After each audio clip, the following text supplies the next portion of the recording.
महाराजांना आधी देखील संवाद साधला होता. आधी देखील दुःखात सावरण्याची शक्ती नगद नारायण बाबा देव अशी त्यांनी आम्हाला अगोदरच बोलले होते.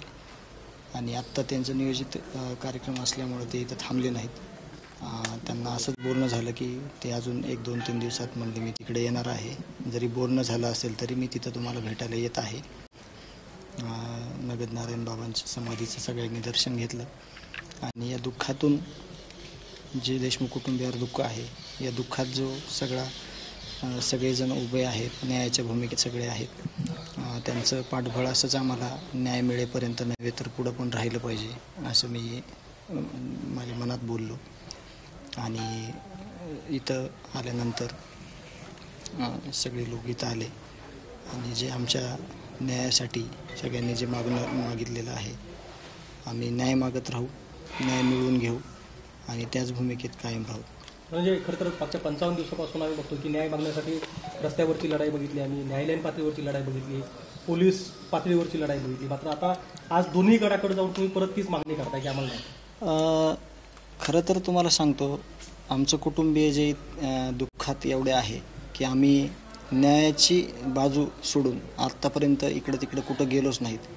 पण पंढरपूरला मोर्चा होता, तिथं विठ्ठल रुक्माईच्या मंदिरामध्ये आम्हाला नेलं गेलं की देशमुख कुटुंबियाला या दुःखातून सावरण्याचा बळ येऊ दे. आणि जे काही चुकीच्या गोष्टी प्रसारमाध्यमाकडे गेल्या होत्या भगवानगडावरून, त्यांनी सांगितलं तसं की मला ही दुसरी बाजू किंवा हे सगळं मला माहीत नव्हतं. आणि मग ते दाखवणं इतकं महत्त्वाचं होतं की ते दाखवल्यानंतर त्यांनी प्रसारमाध्यमांना पण सांगतील ते की ज्या गोष्टी आपण त्यांना दिल्यात, ज्या गुन्हेगाराची पार्श्वभूमी किंवा जे गुन्हेगाराची मानसिकता, त्यांना वाटलं की गुन्हेगारांना काय त्रास दिला आहे की गावकऱ्यांनी, तर गुन्हेगारच खंडणी मागण्यासाठी वारंवार येत होते. त्यांनी दलित बांधवांना अमानुषपणे मारण्याचा प्रयत्न केला, त्यांना मारलं काठ्यांनी. हे वाचवण्यासाठी संतोष अण्णा देशमुख गावचे प्रमुख म्हणून तिथे गेले होते आणि त्यांची हत्या करण्यात आली. तर त्यांची मानसिकता तपासण्याची गरज आहे असं त्यांनी देखील मान्य केलं. आणि त्यांची पार्श्वभूमी आम्ही जी काय आहे, आणि संतोष अण्णाचीच नव्हे तर पूर्ण गावाची पार्श्वभूमी काय आहे, पोलीस यंत्रणेकडून दिलं जाणारं सर्टिफिकेट मसाजोग गावाला दिलेलं आहे, ते तुमच्याकडे सुद्धा आम्ही देणार आहोत. जेणेकरून तुम्हाला मसाजोग गावची पार्श्वभूमी केवळ एका व्यक्तीपुरती नाही तर सगळ्या गावाची काय पार्श्वभूमी आहे, 4000 लोकसंख्येचं गाव आहे, त्या लोकांची पार्श्वभूमी काय आहे ते तुम्हाला खऱ्या अर्थानं त्यावेळेस कळेल. धनुभाऊ, कायदा आपल्या ठिकाणी काम करताय, यंत्रणा काम करताय, पण आता हे धर्मसत्तेकडे जाणं तुम्हाला कितपत हे वाटतं? कारण यांचा सुद्धा मोठा आधार नारायणगड, भगवानगड, पंढरपूर. नाही, हे बघा, संप्रदायामध्ये जे दुःखातून सावरण्याची जी ताकद आहे ती खरी संप्रदायात आहे.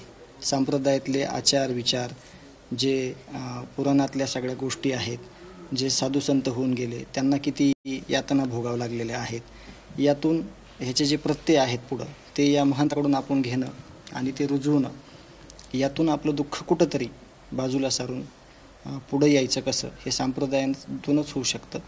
म्हणून आम्ही भगवानगडावर गेलो, तिथं खूप जाणं गरजेचं होतं. ज्या गोष्टी आपल्याकडं होत्या त्या तुमच्याकडे सुद्धा सध्या नाहीत, पण मी सगळ्यांना त्या गोष्टी ज्या तिथं गडावर दिल्या, नामदेव शास्त्री महाराजांना, महंत नामदेव शास्त्री महाराजांनी देखील त्या घेतल्या आणि सांगितलं की ह्या गोष्टी मला माहीत नव्हत्या. त्या जर गोष्टी माहीत असत्या तर कदाचित त्यांनी हे उद्गार पण काढले नसते. त्यांना ही गोष्ट माहीत नव्हती. हे आम्ही मुद्दामून विचारलं लास्टला की बाबा हे तुम्हाला सगळं माहीत होतं का?